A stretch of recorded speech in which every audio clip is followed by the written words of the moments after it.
All right, settle down. You in the back. Okay, everybody quiet. Take your seats. Take your seats, please. I am Mr. Bill Weirs. This is my esteemed colleague, Mr. Eric Tudor. Pleasure to meet your acquaintance. We're here to talk to you today about the field of ghost hunting at an amateur level, and we're going to relate some tips, some tricks, some anecdotes, some personal experiences. In a class we call Ghost Hunting 101. So everybody sit down, take your seat, pay attention. Grab your pen and pencil. There will be a test afterwards. From a child born into this world, we are taught what to believe. Closed-minded we become, fearful to be deceived. Still we desire to know what lies beyond that locked door. The art of the storyteller, conjuring tales of legend and lore. History hidden, lost knowledge, things forgotten and the unknown. These are the things that direct us and will set the tone. Welcome, friends, to another episode of Nightmares on the Lost Highway.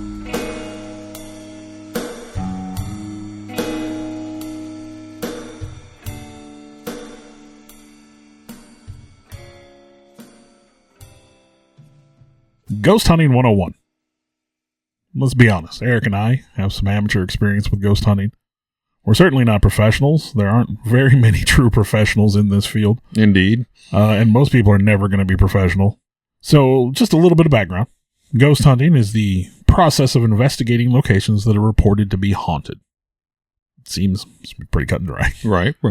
Individuals or teams attempt to collect evidence using a variety of tools, which we'll cover today. It is considered a pseudoscience, but as of a 2008 survey, 34% of Americans say that they believe in ghosts. That's a pretty big number.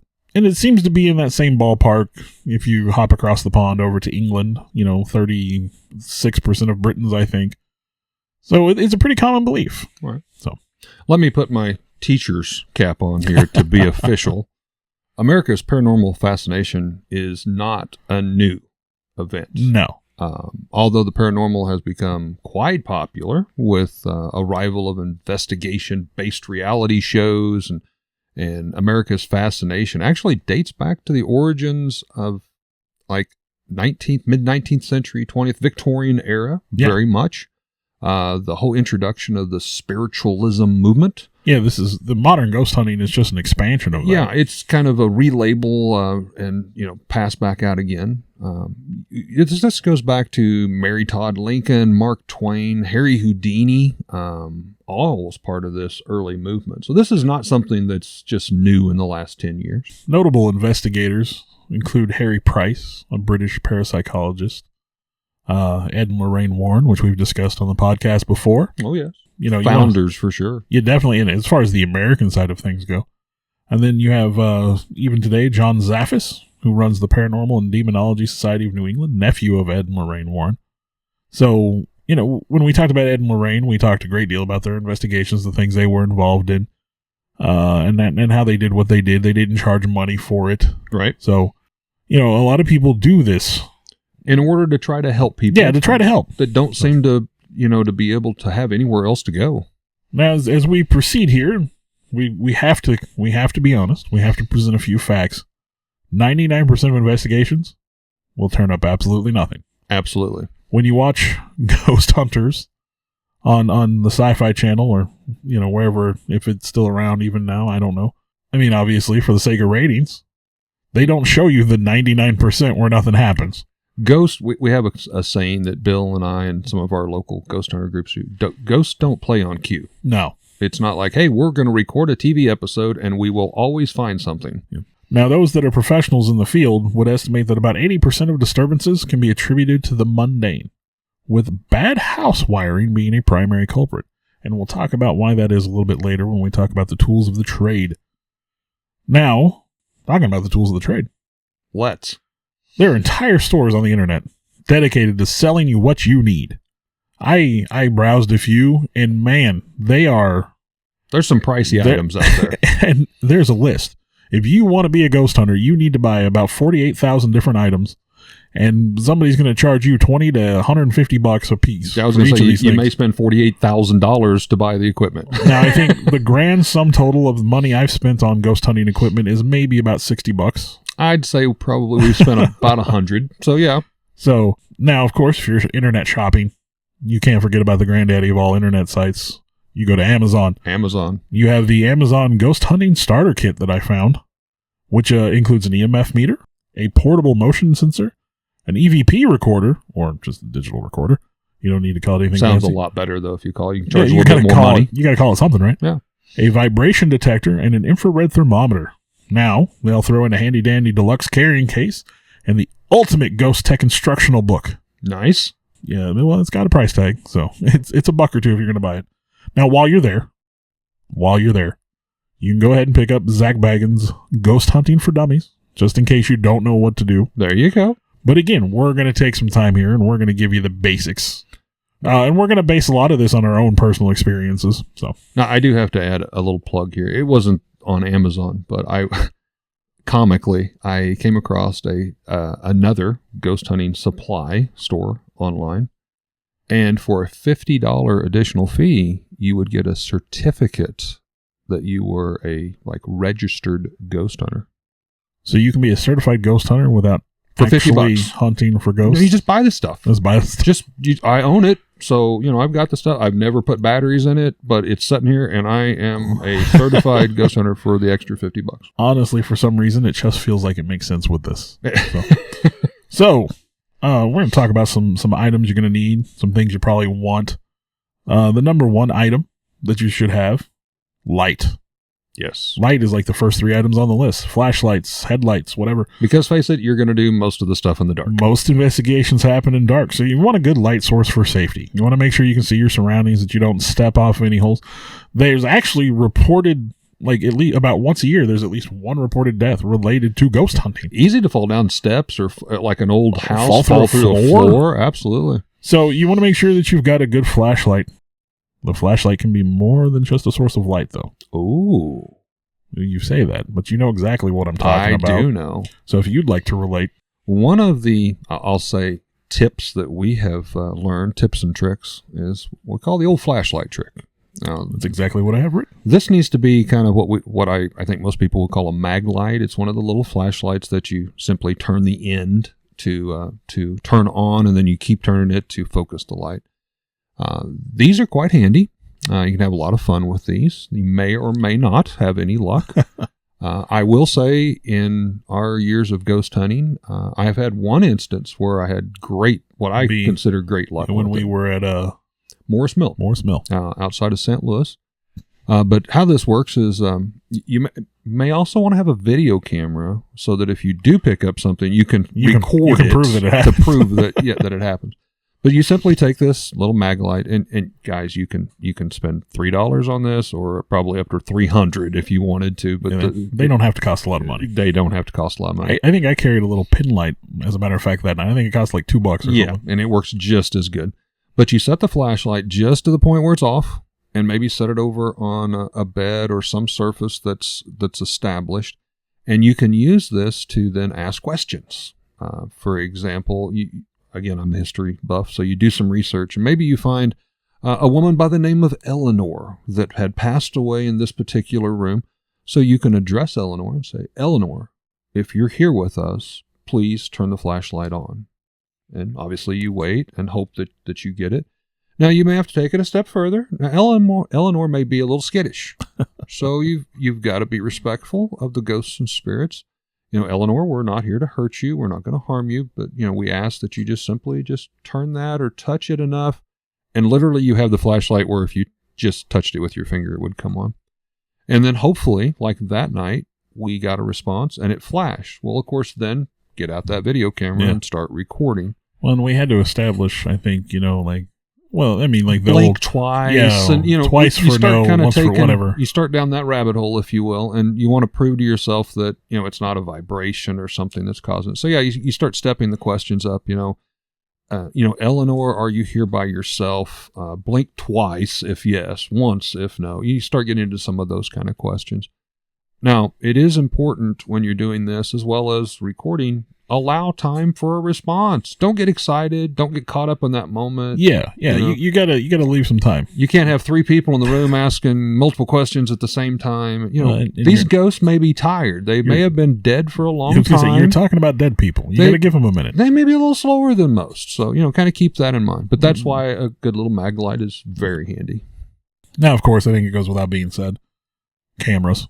Absolutely. You already talked about video camera. Mhm. Good still camera. You know, you should have some fixed point cameras that are automatic, and maybe a video recorder just recording a certain area, or cameras set up to trigger on motion. Obviously, you know, if you're recording an area where no one's present, and you suddenly, you know, get something happening, Something falls off. happens, Or something light moves. begins to swing. or even like, you know, you could have it set up with, you know, motion sensor goes off. Hey, maybe there's something going on. Now, I will say to that point, when we were at Morris Mill, we ordered, and I found these on eBay. They were a motion battery-powered censored light. The light, yeah, that sat on the steps and Yes. kept going on and kept off. going on and off. I think we got 6 of those for like $10. You know, again, it doesn't have to be expensive. Yeah, and you can get a digital camera pretty cheap these days. You can get a video camera, to be honest, pretty cheap digitally. Now you want cameras you can carry with you also. You know, you want to, again, still cameras, you take pictures. I think one of the things is if you feel something, take pictures.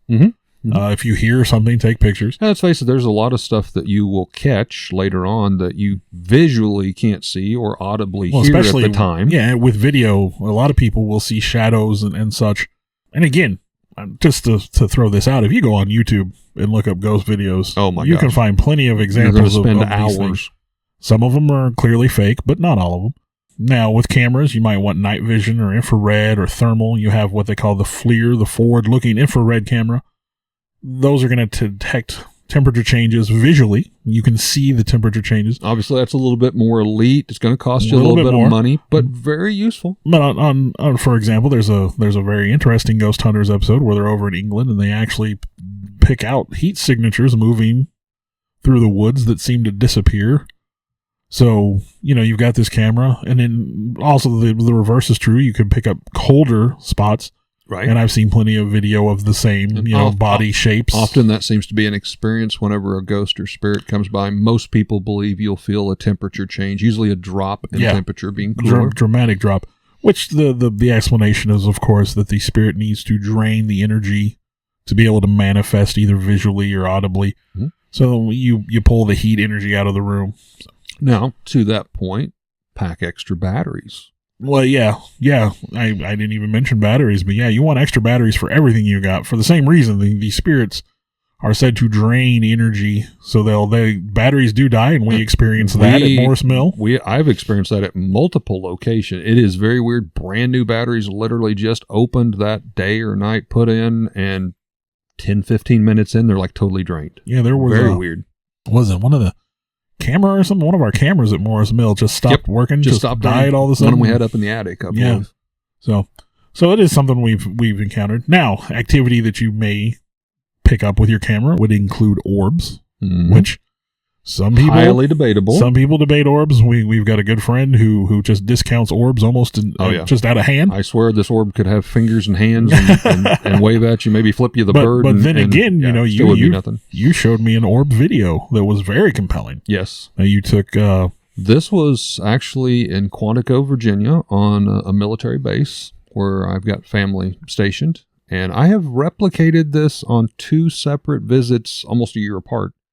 And the dog even seemed to be aware of it to a certain degree. Getting probably a little personal here, but I took the dog out to do its business, and I had my cell phone. Often, as we take our cell phones to entertain ourselves as we're waiting for the dogs to do said business. We can't be without our devices, Eric. And I noticed I could visually see this orb kind of floating around, and at first I thought, well, it's a bug, or whatever. But I thought I'm gonna film this, so I recorded it, and this thing would like cross the street and come back across. And then to Bill's point, most interesting is that when it came up to the sidewalk directly in front of us, the little dog, our dog, turns and looks at it, like watches it, and then is like sniffing, like almost chasing, pursuing this, like it picked up on something. It's a really compelling video, and it's a very like bright orb too. It's interesting. And with the advent of like the Ring doorbell cameras, We've seen a lot of videos of those Yeah. that include some pretty impressive orbs. You could also catch different images, images of people, things that you might not have seen with the naked eye could be picked up with the cameras. Right. Again, if you think you've sent something, they say just snap a ton of pictures. Absolutely. And another thing is you can compare. You should always take multiple pictures from the same angle so you can compare one picture to the next to see if something changes. And I've talked about this before, and I don't want to beat a dead horse, but at the Pythian Castle in Springfield, Missouri, and I shared this on our Facebook page, I caught, I feel, one of the most compelling, only apparition photos I've personally taken in a room that was under construction. And as to Bill's point, we were doing the pre-walk. We weren't even in the ghost hunt aspect. And I stepped into the room and took about 4 pictures, just kind of general, and in only one of those photographs, still in daylight, you can see the daylight shining through the window. There's what appears to be a Victorian dressed lady in a lace dress, just kind of standing there. Only come up in one picture. So again, take multiple pictures. Lots of pictures. And of course, shadow people. Shadow people. Shadow people. We've talked about that. We've talked about shadow people. Shadow people in pictures. See a lot of those these days. Mm-hmm. So, we've talked about hot and cold. Let's talk about thermometers. Mm-hmm. If you've got I want to call it laser guided, but FLIR maybe. You can take these thermometers. You typically want a 1-for-1 or as close as you can get to 1-for-1, because what that means is for every foot of distance you have, it'll be a foot, area that it covers. You want it to be, you want to be able to have pinpoint accuracy. If you're covering a broad area, you're not going to be able to pick out any difference in temperature. And how this works is it's like a laser beam that you would pinpoint an item, and you could get the temperature at that split second of that item. You can get a cheap one for a couple bucks, but again, it's gonna, when you click to record the temperature, it's gonna have kind of a broader area. I've seen very, very fancy ones that they use at my where I work. They cost $1 or $2, but it's like pinpoint accuracy. You point it at something like 40 feet away, and 98.7 degrees, and it'll pick out the exact temperature of that one little spot. Again, ghosts are typically associated with temperature changes. I've seen pictures and video using the infrared of handprints. Oh, yes. Or like even the body imprint, like someone had been sitting in a chair when there was no one there. Mm-hmm. So again, that goes back to the ghosts need the energy to show themselves. So a digital audio recorder. Very useful. Now, if you're familiar at all with this particular little, pseudoscience, you've definitely heard of the electronic voice phenomenon, or EVP. EVP, yes. It's another example, sort of like with a camera, where you're going to pick up something maybe you didn't see or you didn't hear at the time. With this one, it's audible, audio. So you'll record, ask some questions, especially if you know the history of the area. That's very helpful. Again, you can as the ask historian, appropriate questions. Do your research on the area. Know what possibly did happen in the site, around the site. If someone died there, get their name. Maybe understand, is it an illness? Was it a long-term illness? Yeah. Was it a murder? Well, those type of details you can use in your questioning. When I was younger, so back in the olden days when we used to use physical media, we went to the railroad crossing, and it was supposed to be one of those where, you'd park on the crossing and the little handprints would appear on the back to push you off the crossing. Yeah, like the car was being pushed. Now, luckily, I guess unluckily, we didn't experience that, but luckily my friend knew someone that lived nearby, so we parked and we walked along the railroad tracks. And him and I were walking. We had gotten ahead of the rest of our little group, which was composed mainly of friends and family. And we were having a discussion. And it was sort of a speculative, like, why would this happen? Right. And so the question that I posed was, well, would there have been, maybe a train crashed into a car or a bus or something, and that would explain why there were little kids? And very clear, audibly, and as a whisper, after I asked that question, you heard, yes. So, I do have some first-hand experience. And again, this was back in the physical media days. It was never translated over to digital. I can't share that. Right. But I do clearly remember that one. Well, and the one thing to remember, and if you're a ghost hunter, you know this, but for maybe somebody that's novice starting out, there is a lot of sounds that the human ear cannot detect. Yeah. However, it will pick up, especially on the new digital recordings. And it's no different than a dog whistle works for a dog, but a human can't hear it. So that's the theory behind recording. So we're going to move on to the EMF meter. Go for if we're ready. Obviously, electromagnetic fields. Now, anyone who's ever watched a ghost hunting show knows that this is like tool number 2 after lights. Very important, and it everybody, helps to debunk a lot of everybody's stuff. seen the little gray box with the color-coded lights. Mm-hmm. Now, it is believed that ghosts can set off an EMF meter, and in some footage, you'll actually see them respond via the EMF. Large spikes. Now, that detects unexplained fluctuations. Now, one of the things that has been researched over the years is that unusually high electromagnetic fields are associated with feelings of paranoia and of hauntings in people. Mm-hmm. They've taken people and isolated them in a chamber and then subjected them to high levels of EMF. Sounds like a great time. Yeah, and people in like just a small room will claim feelings of paranoia, will claim to see things out of the corner of their eye. So apparently it does have an effect on the human body. So understand that you want to know if there are high areas. It can cause nausea, Yeah. dizziness. Because there's been a lot of documented cases where someone was like, oh, I sit in this chair and I swear I saw something. And then you sit in the chair and it's got a huge EMF spike and you find out there's like a fuse box on the other side of the wall. Now, there's also been some studies recently with long-term exposure to that literally causing illness, that affects the human body. So, that it's not, it's kind of permanent illness. It's traumatizing. Another commonly used tool of the trade, sort of new to the scene, is what we call the ghost box. So a ghost box is sort of a modified radio set up to constantly scan and supposed to allow real-time communication with the dead. I've always wanted to experiment with one of those, but I don't want to pull the trigger on the price for them. Some of them are expensive. They can you can actually make your own if you find the right. There's websites that'll tell you how to make your own using like old Radio Shack stuff. So Radio Shack, that's a thing that probably doesn't exist. Yeah, right. For those of you that may not be familiar with that, as Bill said, it's kind of a box that just scans.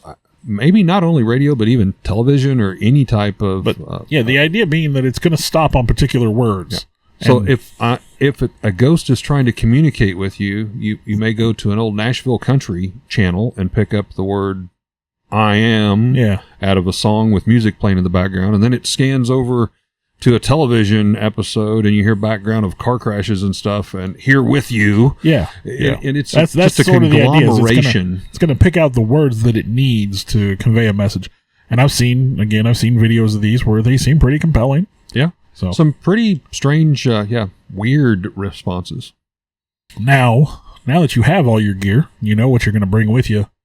You might as well just get yourself a storage case. It's right there. They're going to sell you one on Amazon. And again, you're going to, if you get some kind of ghost hunting gear labeled thing, it's probably going to cost you twice as much as if you just buy like a little briefcase or something. But again, some of this stuff isn't cheap. You definitely want a place to store it. You want to protect it, yeah. Now, as a note, before we proceed on, these are the sort of the technical things. Let's be honest, a modern smartphone can perform like 90% of the functions that I've already talked about. You got a video camera, you've got a still camera, you've got audio recording capabilities.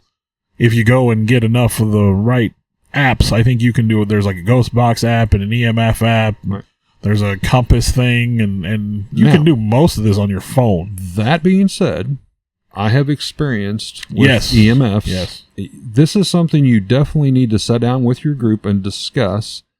I would not personally suggest everybody be packing their cell phones because, well, for sure, one, even as we do podcasts, I'm guilty of this. I don't always turn it to do not disturb. So you're going to get weird noises, lights, the screens show up. But with the EMFs, you will obviously get spikes from your cell phone. So it can be misleading. Now, correct me if I'm wrong, but on one of the investigations that you were on, didn't somebody's cell phone like automatically start downloading an update? It did an update. And that triggered And we've spike. also had the cell phone battery drain. Yeah. Just, so those kind of things can happen. Now, something else you might bring. These are less technical. You have the trigger objects. Mm-hmm. Objects that are appropriate to the reported haunting. If it's, children, supposedly, you might want to bring toys. Bring a toy, maybe some candy. I think in the case of Morse Mill, there was supposed to be a child in the attic area. There was a ball and like a toy car or something I think we had. Yeah. And I think someone had actually left some toys up there as well. Yeah. Emotionally important items, if something seems appropriate to the area. I've heard of cases of even paintings of people supposedly were important and could trigger things. Now, we do have one other item that I'm going to touch on because you're going to hear about it. And I will stress that I don't necessarily recommend it, but you have the Ouija board. Oh, yes. The elusive Ouija board. Now, they are not recommended by the professionals because obviously they are shady AF, if you pardon the expression. Now, I do have some personal experience with Ouija board. I made one, actually, with some friends. I thought the personal touch would maybe make it work better. We do believe maybe we communicated with some spirits. Possibly even my stepdad, who had passed just not long before. My brother sort of came in while we were using it, and he was skeptical, and Right. and he's like, well, who are we talking to? And I think it went to DAD, and we were the only ones whose father had passed. Right. Me and my brother. So then the next question my brother asked, he goes, what was I doing something today that you used to do? And it went to yes immediately. And, I don't want to incriminate my brother in anything, but he was partaking of something All right. that my stepfather was apparently familiar with, and kind of caught my brother off guard even, because none of us could have known that. We weren't with him. No one in that room had been with my brother that day. He'd been out, with other friends.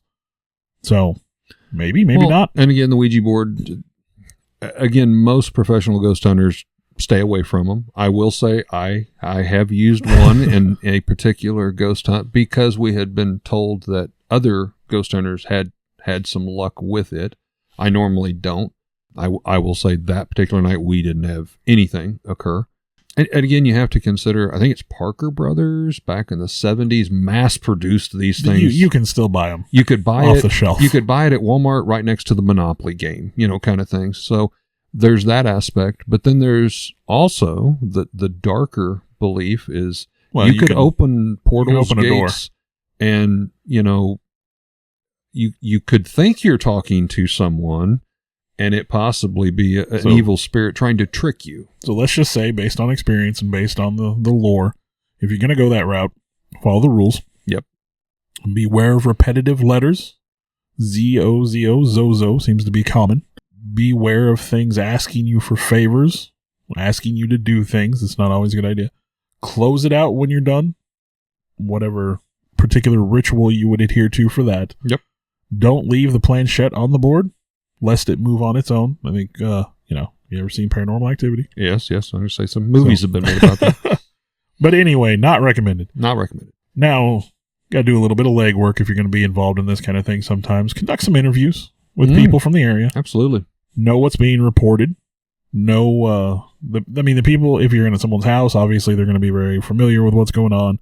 Know the area. Research the history. That's part of that too. Local library, historical society of the area, depending on what you're investigating, how far back it goes. You might figure out why it's haunted. You might figure out possibly who is doing the haunting. You get your facts in order, and that's just going to help. It's not going to hurt. And as you're doing your investigation, different ones they're different depending on the circumstances. But, is it a particular house that's haunted because of an event? Is it the ground, possibly? Maybe a Native American burial ground. Is that why?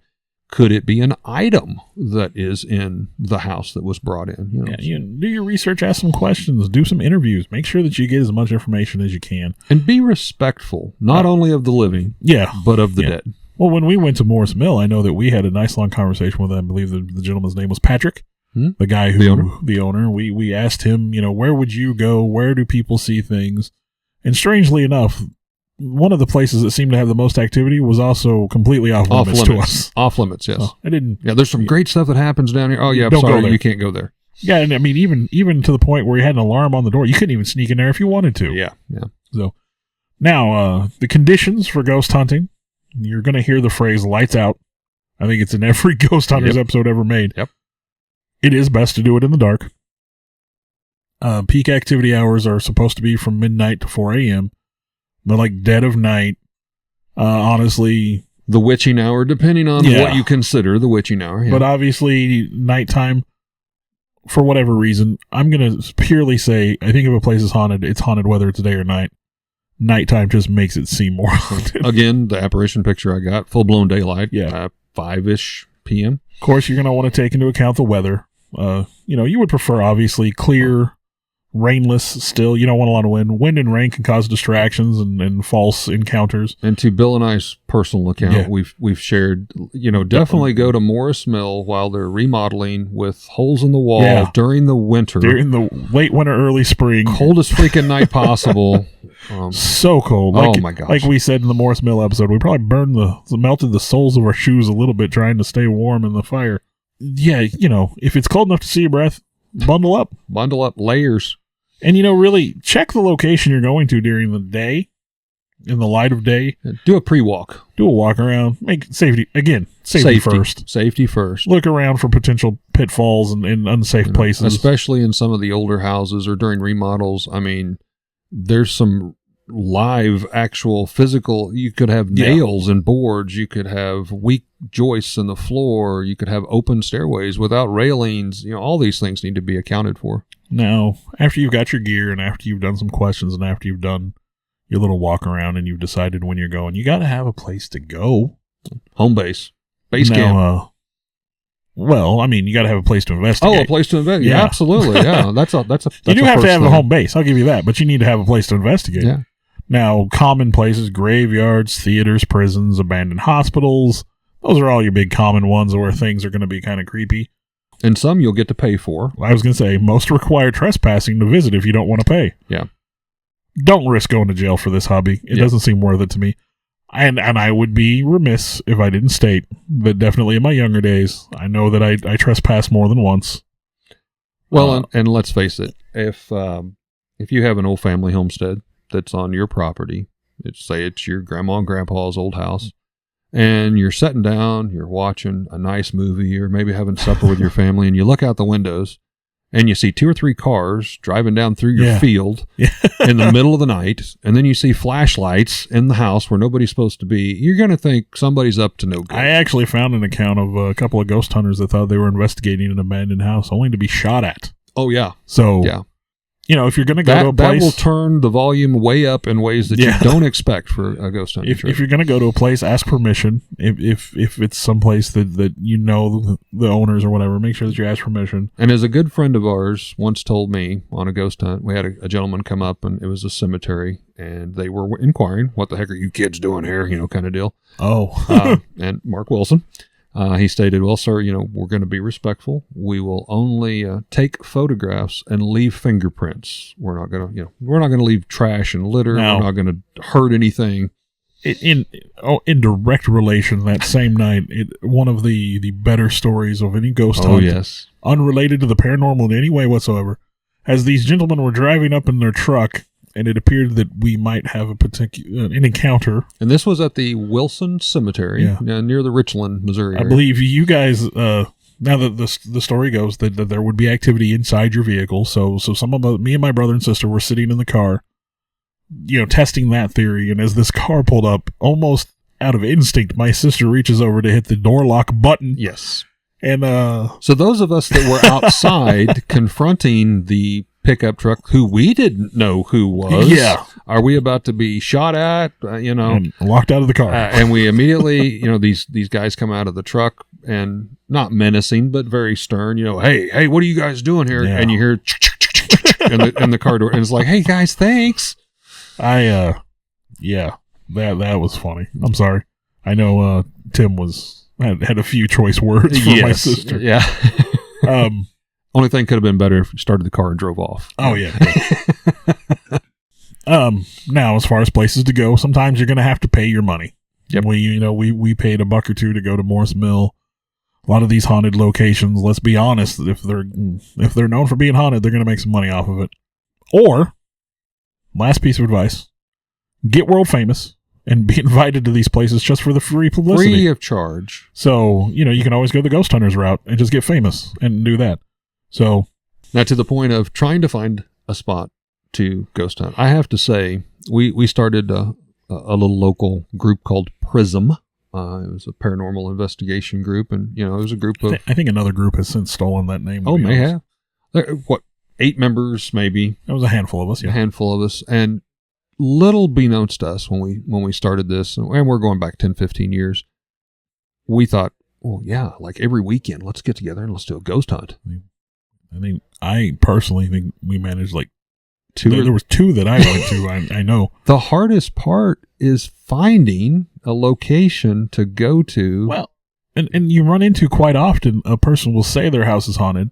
And Yeah. it's like, well, we could do an investigation. Oh, no, I don't want to know it's I don't haunted. wanna know that. think it's haunted. I don't want to know. And again, put yourself in those people's situation. This is your home that you live in. I think, you know, I think you my might house may be haunted, but you might know one person in this group, but let's invite 7 other total strangers again, into your invite house. a bunch of people you've never met. And then they might ask you, hey, do you mind if you just leave your house with us while we, for maybe 4 to 6 hours? While we wander around While in the we dark. wander around in the dark in your house? What could possibly Stumbling go wrong? over things and breaking your cherished belongings. Breaking stuff. Yeah, I mean, Not that we would ever do that. it's very difficult to find places. You understand why people would react the way they do. Yeah. So now, some things to understand if you're going to be doing this.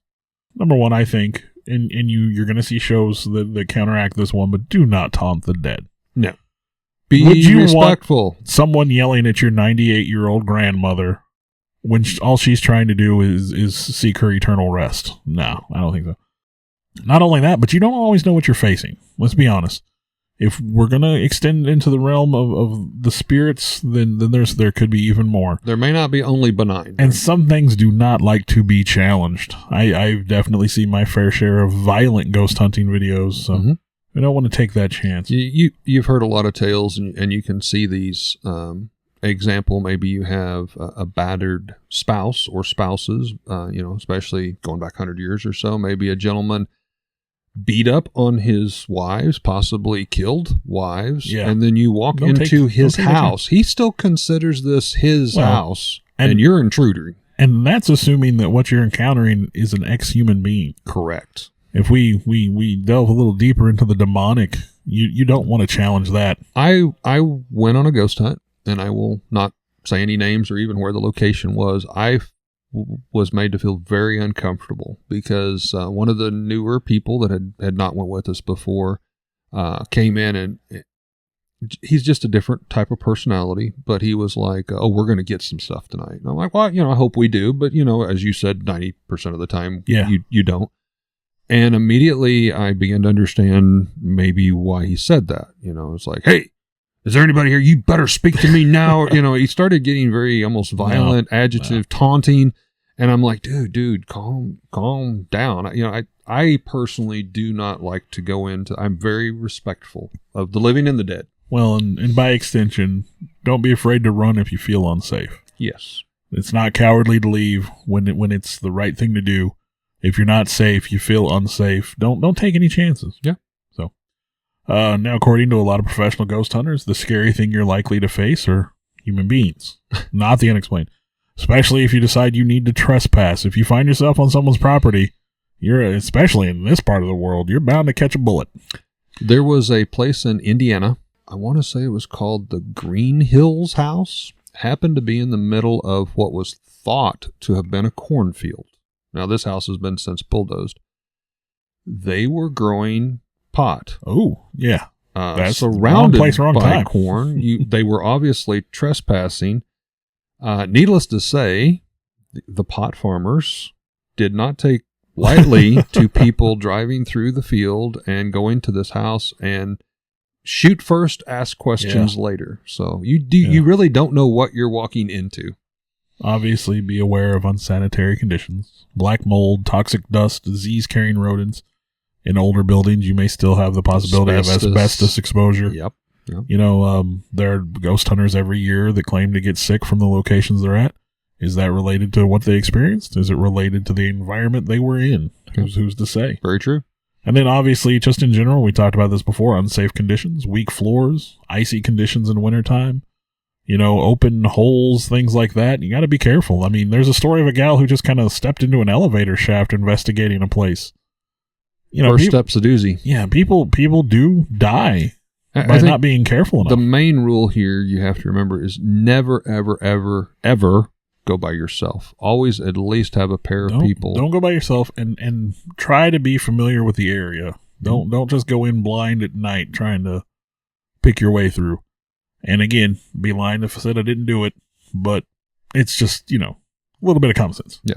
couple things I kind of wanted to touch base on. As we talked about, it's kind of difficult to find locations, and so often you revert back to outdoor ghost hunting.